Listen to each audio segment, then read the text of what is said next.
This is an audiobook for Stephen King's The Dark Tower series, continuing with Book 2, The Drawing of the Three. Part 1, The Prisoner. Chapter 4, The Tower. And like last time, I'll be splitting this chapter into two sections again. 1. Eddie Dean was sitting in a chair. The chair was in a small white room. It was the only chair in the small white room. The small white room was crowded. The small white room was smoky. Eddie was in his underpants. Eddie wanted a cigarette. The other 7 men in the small white room were dressed. The other men were standing around him, enclosing him. 4 of them were smoking cigarettes.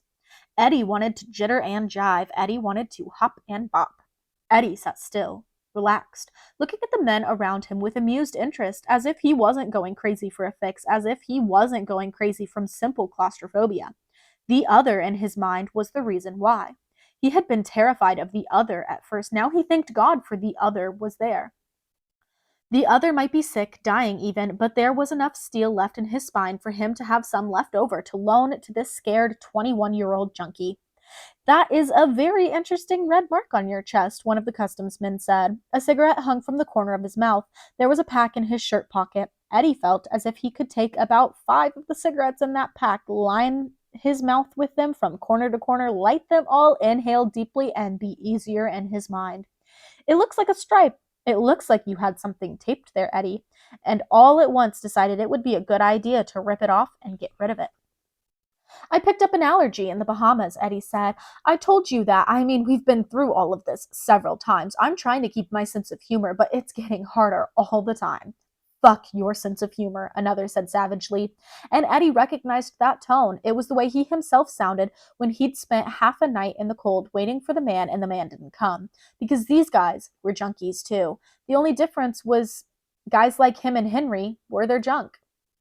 "What about that hole in your gut? Where'd that come from, Eddie? Publishers Clearinghouse?" A third agent was pointing at the spot where Eddie had poked himself. It had finally stopped dribbling, but there was still a dark purple bubble there which looked more than ready to break open at the slightest urging.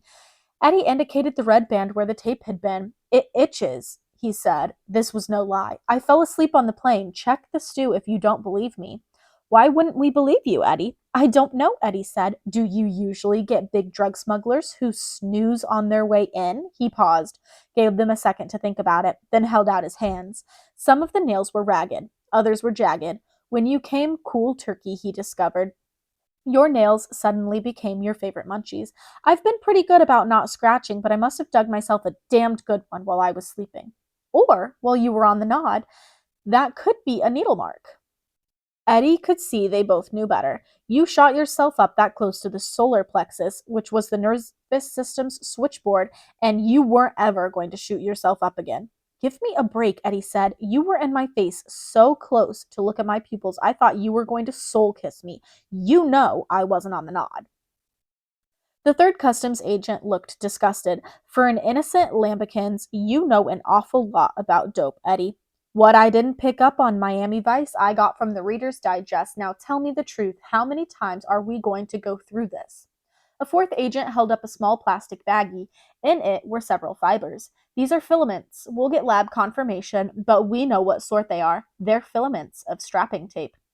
"I didn't take a shower before I left the hotel," Eddie said for the fourth time. "I was out by the pool getting some sun, trying to get rid of the rash, the allergy rash. I fell asleep. I was damned lucky to make the plane at all. I had to run like hell. The wind was blowing. I don't know what stuck to my skin and what didn't." Another reached out and ran a finger up the 3 inches of flesh from the inner bend of Eddie's left elbow. "And these aren't needle tracks." Eddie shoved the hand away. "Mosquito bites. I told you. Almost healed. Jesus Christ, you can see that for yourself." They could. This deal hadn't come up overnight. Eddie had stopped arm popping a month ago.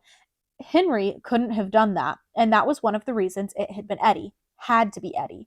When he absolutely had to fix, he had taken it very high on his upper left thigh, where his left testicle lay against the skin of the leg, as he had the other night when the sallow thing had finally brought him some of the stuff that was okay. Mostly, he had just snorted, something with which Henry could no longer content himself. This caused feelings Eddie couldn't exactly define. A mixture of pride and shame. If they looked there, if they pushed his testicles aside, he could have some serious problems. A blood test could cause him problems even more serious. That was one step further than they could go without some sort of evidence, and evidence was something they just didn't have.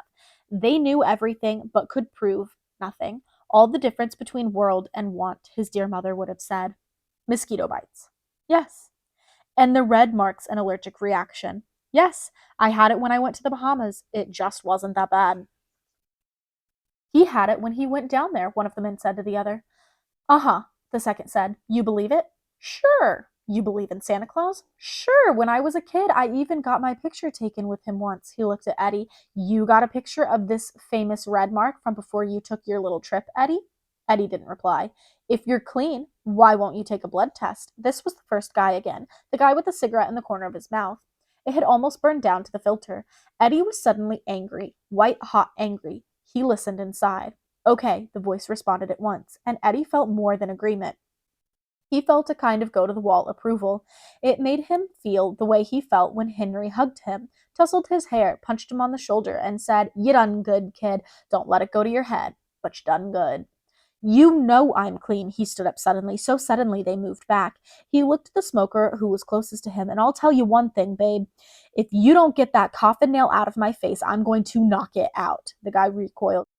You guys have emptied the crap tank on that plane already. God, you've had enough time to have been through it 3 times. You've been through my stuff. I bent over and let one of you stick the world's longest finger up my ass. If a prostate check is an exam, that was a motherfucking safari.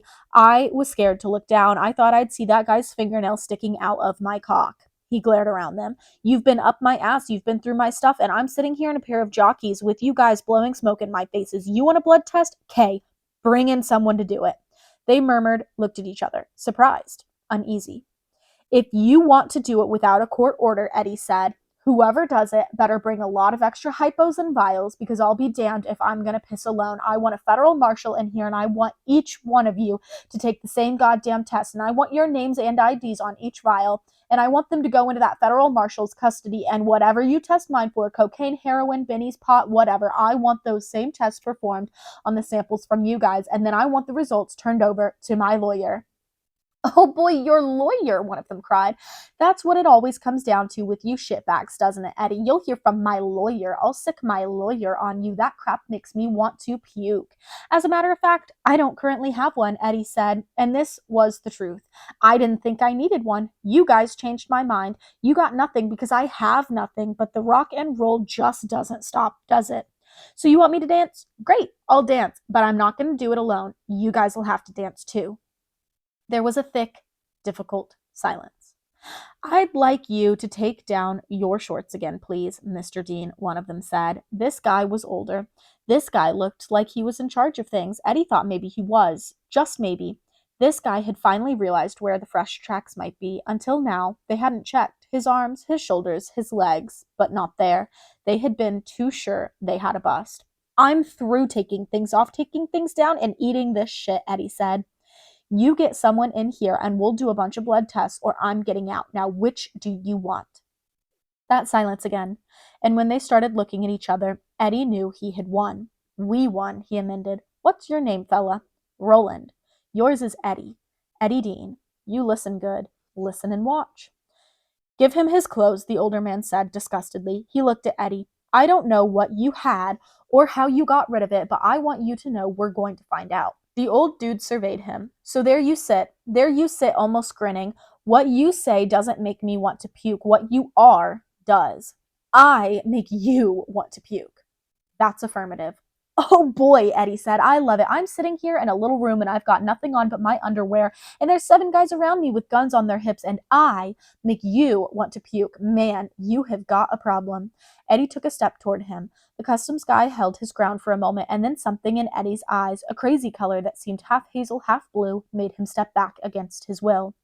I'm not carrying, Eddie roared. Quit now, just quit. Let me alone. The silence again. Then the older man turned around and yelled at someone. Didn't you hear me? Get his clothes. And that was that. 2. You think we're being tailed? The cabbie asked. He sounded amused. Eddie turned forward. Why do you say that? You keep looking out the back window. I never thought about being tailed, Eddie said. This was the absolute truth. He had seen the tails the first time he looked around. Tails, not tail. He didn't have to keep looking around to confirm their presence. I'm a student of traffic patterns, that's all. Oh, the cabbie said. In some circles, such an odd statement would have prompted questions, but New York cab drivers rarely question. Instead, they assert, usually in a grand manner. Most of these assertions begin with the phrase, this city, as if the words were a religious invocation preceding a sermon, which they usually were. Instead, this one said, because if you did think we were being tailed, we're not. I know this city, Jesus. I've tailed plenty of people in my time. You'd be surprised how many people jump into my cab and say, follow that car. I know. Sounds like something you'd only hear in movies, right? Right. But like they say, art imitates life and life imitates art. It really happens. And as for shaking a tail, it's easy if you know how to set the guy up. Eddie turned the cabbie down to a background drone, listening just enough so he could nod in the right places. When you thought about it, the cabbie's rap was actually quite amusing. One of the tails was a dark blue sedan. Eddie guessed that one belonged to Customs. The other was a panel truck with Janelli's Pizza written on the sides. There was also a picture of a pizza, only the pizza was a smiling boy's face, and the smiling boy was smacking his lips. And written under the picture was the slogan, it's a good pizza. Only some young urban artist with a spray can and a rudimentary sense of humor had drawn a line through pizza and had printed pussy above it. Janelli. There was only one Janelli, Eddie knew. He ran a restaurant called Forefathers. The pizza business was a sideline, a guaranteed stiff, an accountant's angel, Janelli and Balazar. They went together like hot dogs and mustard. According to the original plan, there was to have been a limo waiting outside the terminal with a driver ready to whisk him away to Balazar's place of business, which was a midtown saloon. But of course, the original plan hadn't included 2 hours in a little white room, 2 hours of steady questioning from one bunch of customs agents, while another bunch first drained and then raked the contents of Flight 901's waste tanks, looking for the big carry they also suspected, the big carry that would be unflushable, undissolvable. When he came out, there was no limo, of course. The driver would have had his instructions. If the mule isn't out of the terminal in 15 minutes or so after the rest of the passengers have come out, drive away fast. The limo driver would know better than to use the car's telephone, which was actually a radio that could be easily monitored. Balazar would call people, find out Eddie had struck trouble, and get ready for trouble of his own. Balazar might have recognized Eddie's steal, but that didn't change the fact that Eddie was a junkie. A junkie could not be relied upon to be a stand-up guy. This meant there was a possibility that the pizza truck just might pull up in the lane next to the taxi, someone just might stick an automatic weapon out of the pizza truck's window, and then the back of the cab would become something that looked like a bloody cheese grater. Eddie would have been more worried about that if they had held him for 4 hours instead of 2, and seriously worried if it had been 6 hours instead of 4, but only 2. He thought Balazar would trust him to have hung on to his lip at least that long. He would want to know about his goods. The real reason Eddie kept looking back was the door. It fascinated him. As the customs agents had half carried, half dragged him down the stairs to Kennedy's administration section, he had looked back over his shoulder, and there it had been. Improbable, but indubitably, inarguably real. Floating along at a distance of about 3 feet, he could see the waves rolling steadily in, crashing on the sand. He saw that the day over there was beginning to darken. The door was like one of those trick pictures with a hidden image in them, it seemed. You couldn't see that hidden part for the life of you at first, but once you had, you couldn't unsee it no matter how hard you tried. It had disappeared on 2 occasions, when the gunslinger went back without him, and that had been scary. Eddie had felt like a child whose nightlight had burned out.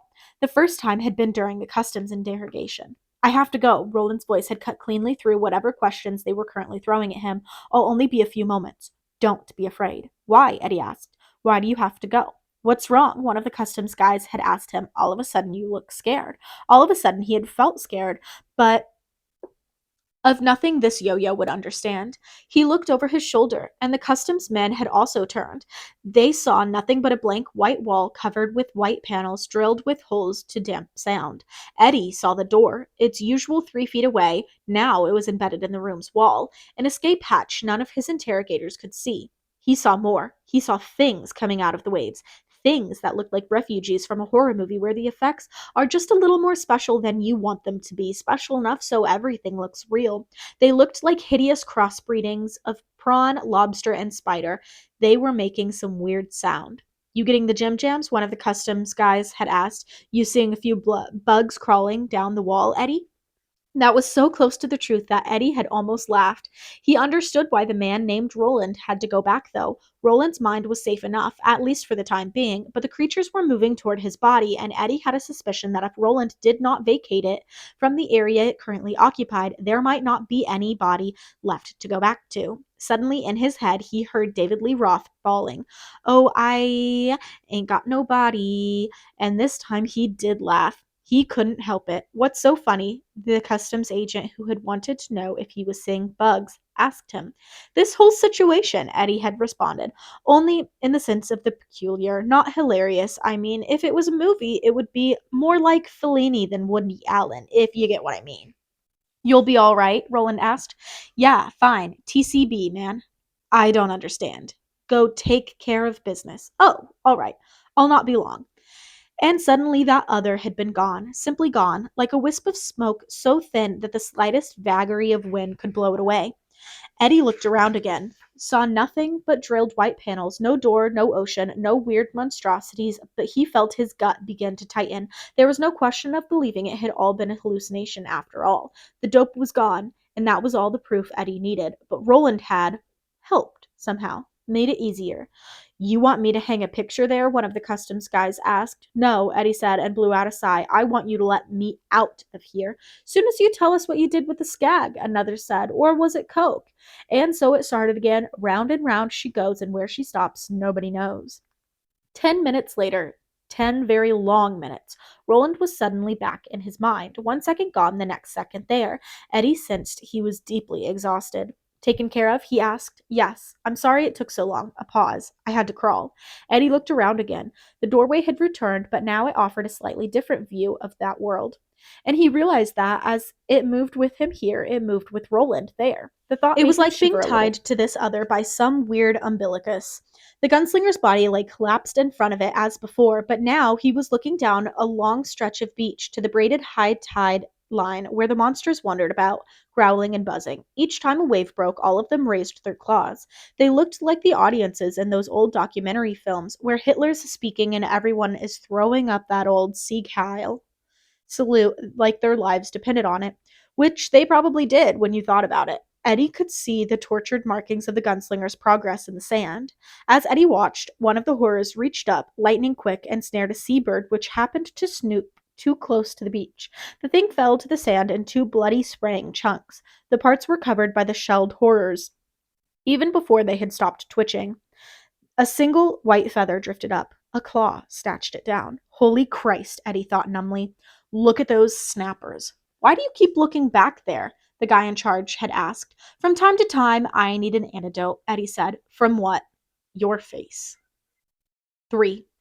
The cab driver dropped Eddie at the building in Co-op City, thanked him for the dollar tip, and drove off. Eddie just stood for a moment, zipper bag in one hand, his jacket hooked over a finger of the other and slung back over his shoulder. Here he shared a two-bedroom apartment with his brother. He stood for a moment looking up at it, a monolith with all the style and taste of a brick saltines box. The many windows made it look like a prison cell box to Eddie, and he found the view as depressing as Roland. The other did amazing. "Never, even as a child, did I see a building so high," Roland said, "and there are so many of them." "Yeah," Eddie agreed. "We live like a bunch of ants in a hill. It may look good to you, but I'll tell you, Roland, it gets old. It gets old in a hurry." A blue car cruised by. The pizza truck turned in and approached. Eddie stiffened and felt Roland stiffen inside him.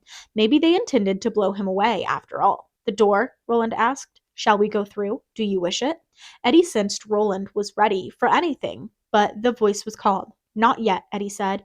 Could be they only want to talk, but be ready. He sensed that was an unnecessary thing to say. He sensed that Roland was readier to move and act in his deepest sleep than Eddie would ever be in his most wide-awake moment. The pizza truck with the smiling kid on the side closed in, the passenger window rolled down, and Eddie waited outside the entrance to his building with his shadow trailing out long in front of him and the toes of his sneakers, waiting to see which it would be, a face or a gun. 4. The second time Roland left him had been no more than 5 minutes after the custom people had finally given up and let Eddie go. The gunslinger had eaten, but not enough. He needed to drink. Most of all, he needed medicine. Eddie couldn't help him with the medicine Roland really needed, although he suspected the gunslinger was right and Balazar could, if Balazar wanted to. But simple aspirin might at least knock down the fever that Eddie had felt when the gunslinger stepped close to the top part of the tape girdle. He paused in front of the newsstand and the main terminal. Do you have aspirin where you come from? I have never heard of it. Is it magic or medicine? Both, I guess. Eddie went into the newsstand and bought a tin of extra strength antacid. He went over to the snack bar and bought a couple of foot-long dogs and an extra large Pepsi. He was putting mustard and catsup on the Franks. Henry called the footlongs Godzilla dogs when he suddenly remembered this stuff wasn't for him. For all he knew, Roland might not like mustard and catsup. For all he knew, Roland might be a veggie. For all he knew, this crap might kill Roland. Well, too late now, Eddie thought. When Roland spoke, when Roland acted, Eddie knew all this was really happening. When he was quiet, that giddy feeling that it must be a dream, an extraordinarily vivid dream he was having as he slept on the Delta 901 inbound to Kennedy, insisted on creeping back. Roland had told him he could carry the food into his own world. He had already done something similar once, he said, when Eddie was asleep. Eddie found it all but impossible to believe, but Roland assured him it was true. Well, we still have to be damned careful, Eddie said. They've got 2 customs guys watching me. Us. Whatever the hell I am now. I know we have to be careful, Roland returned. There aren't 2. There are 5. Eddie suddenly felt one of the weirdest sensations of his entire life. He did not move his eyes, but felt them moved. Roland moved them. A guy in a muscle shirt talking into a telephone, a woman sitting on a bench rooting through her purse, a young black guy who would have been spectacularly handsome except for the hair lip, which surgery had only partially repaired, looking at the t-shirts and the newsstand Eddie had come from not long since. There was nothing wrong about any of them on top, but Eddie recognized them for what they were nonetheless, and it was like seeing those hidden images in a child's puzzle, which, once seen, could never be unseen. He felt dull heat in his cheeks because it had taken the other to point out what he should have seen at once. He had only spotted 2. These 3 were a little better, but not that much. The eyes of the phone man weren't blank, imagining the person he was talking to, but aware, actually looking. In the place where Eddie was, that was the place to which the phone man's eyes just happened to keep returning. The purse woman didn't find what she wanted or give up, but simply went on rooting endlessly. And the shopper had had a chance to look at every shirt on the spindle rack at least a dozen times. All of a sudden, Eddie felt 5 again, afraid to cross the street without Henry to hold his hand. Never mind, Roland said, and don't worry about the food either. I've eaten bugs while they were still lively enough for some of them to go running down my throat. Yeah, Eddie replied, but this is New York. He took the dogs and the soda to the far end of the concourse and stood with his back to the terminal's main concourse. Then he glanced up in the left-hand corner. A convex mirror bulged there like a hypertensive eye. He could see all of his followers in it, but none was close enough to see the food and cup of soda, and that was good because Eddie didn't have the slightest idea what was going to happen to it. Put the Aston on the meat things, then hold everything in your hands. Aspirin. Good. Call it Flutergork if you want. Eddie. Just do it. He took the antacid out of the stapled bag he had stuffed in his pocket, almost put it down on one of the hot dogs, and suddenly realized that Roland would have problems just getting what Eddie thought of as the poison proofing off of the tin, let alone opening it. He did it himself, shook 3 of the pills onto one of the napkins, debated, then added 3 more. 3 now, 3 later, he said, if there is a later. All right, thank you. Now what? Hold all of it. Eddie had glanced into the convex mirror again. 2 of the agents were strolling casually toward the snack bar, maybe not liking the way Eddie's back was turned, maybe smelling a little prestidigitation in progress and wanting a closer look.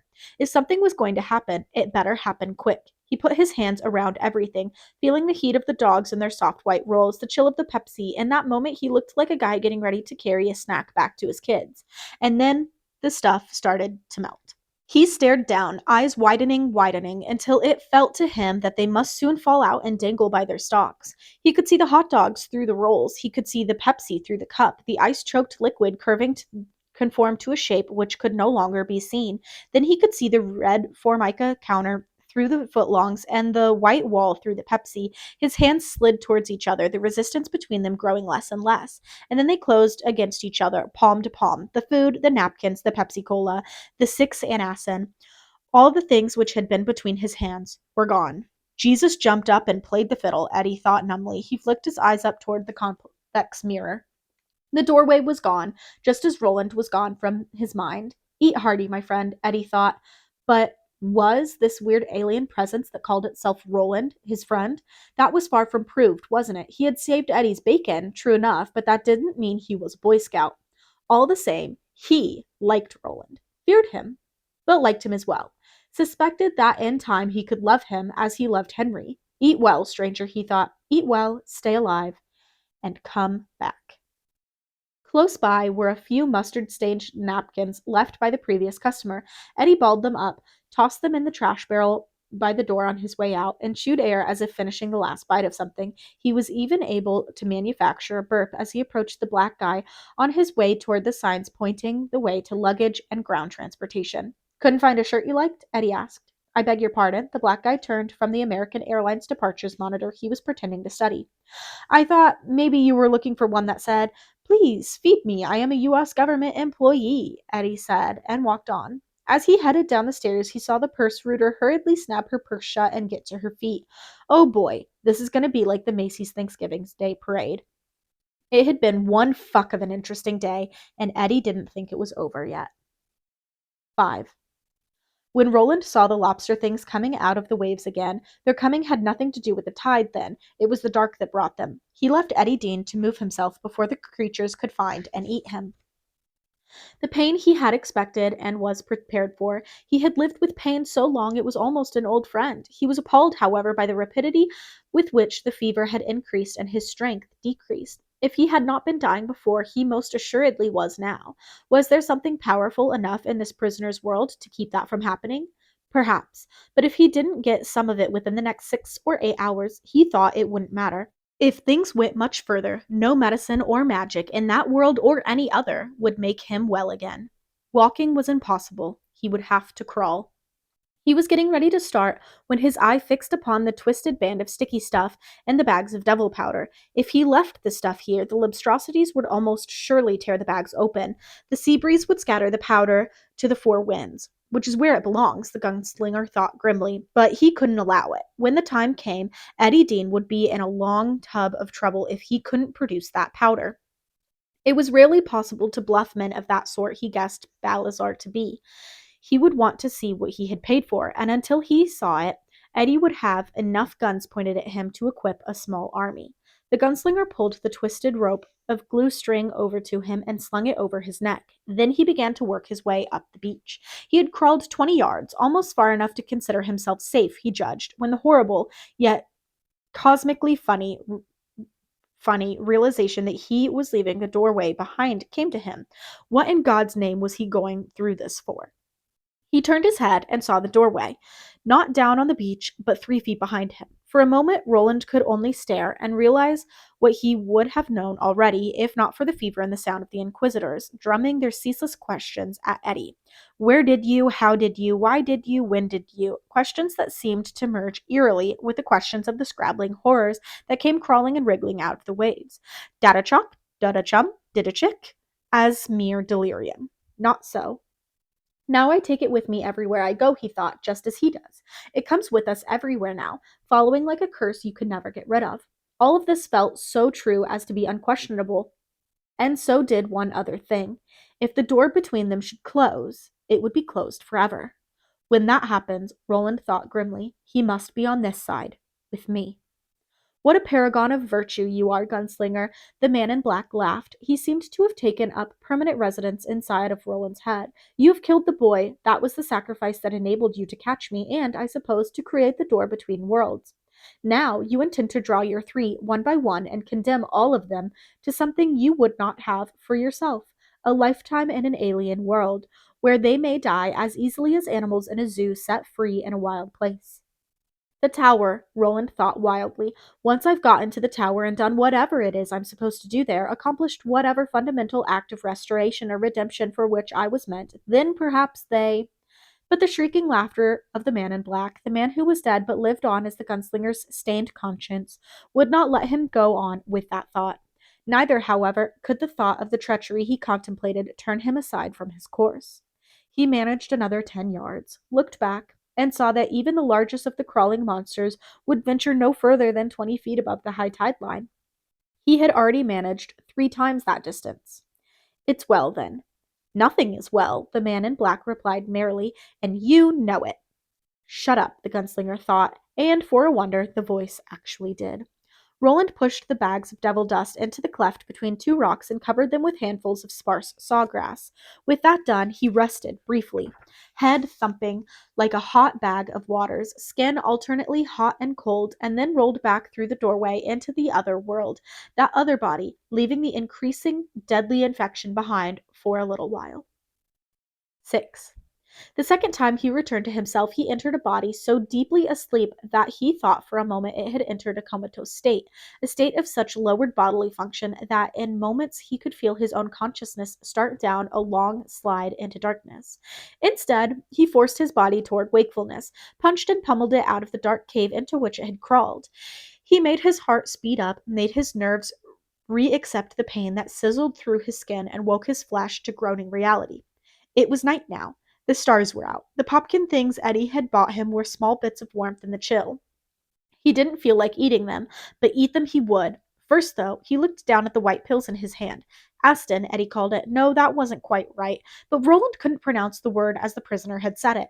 Medicine was what it came down to. Medicine from that other world. If anything from your world is going to do for me, prisoner, Roland thought grimly, I think it's more apt to be your potions than your popkins. Still, he would have to try it. Not the stuff he really needed, or so Eddie believed, but something which might reduce his fever.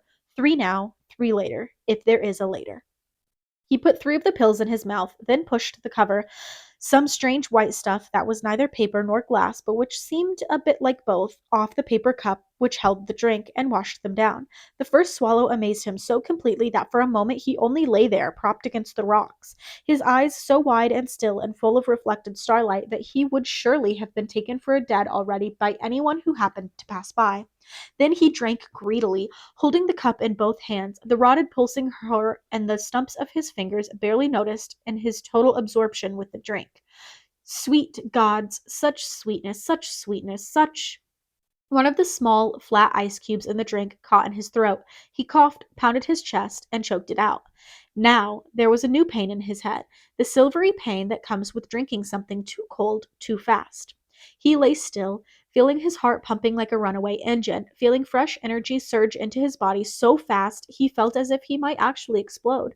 Without thinking of what he was doing, he tore another piece from his shirt. Soon it would be no more than a rag hanging around his neck, and laid it across one leg. When the drink was gone, he would pour the ice into the rag and make a pack for his wounded hand. But his mind was elsewhere. Sweet, it cried out again and again, trying to get the sense of it, or to convince itself there was sense in it, much as Eddie had tried to convince himself of the other as an actual being and not some mental convulsion that was only another part of himself trying to trick him. Sweet, sweet, sweet. The dark drink was laced with sugar, even more than Martin, who had been a great glutton behind his grave, ascetic exterior, had put in his coffee in mornings and at downers. Sugar, white powder. The gunslinger's eyes wandered to the bags, barely visible under the grass he had tossed them over, and wondered briefly if the stuff in this drink and the stuff in the bags might be one and the same. He knew that Eddie had understood him perfectly over here, where they were 2 separate physical creatures. He suspected that if he had crossed bodily to Eddie's world, and he understood instinctively it could be done, although if the door should shut while he was there, he would be there forever, as Eddie would be here forever if their positions were reversed.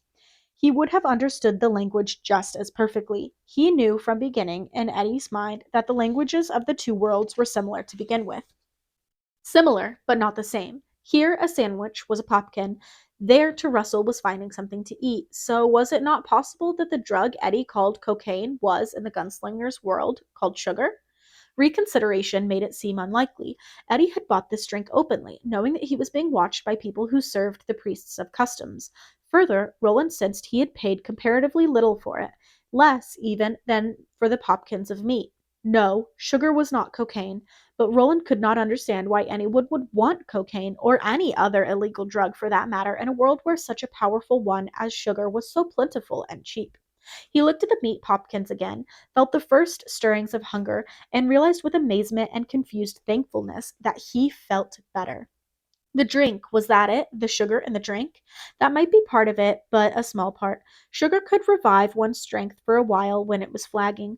This was something he had known since he was a child, but sugar could not dull pain or damp the fever fire in your body when some infection had turned it into a furnace.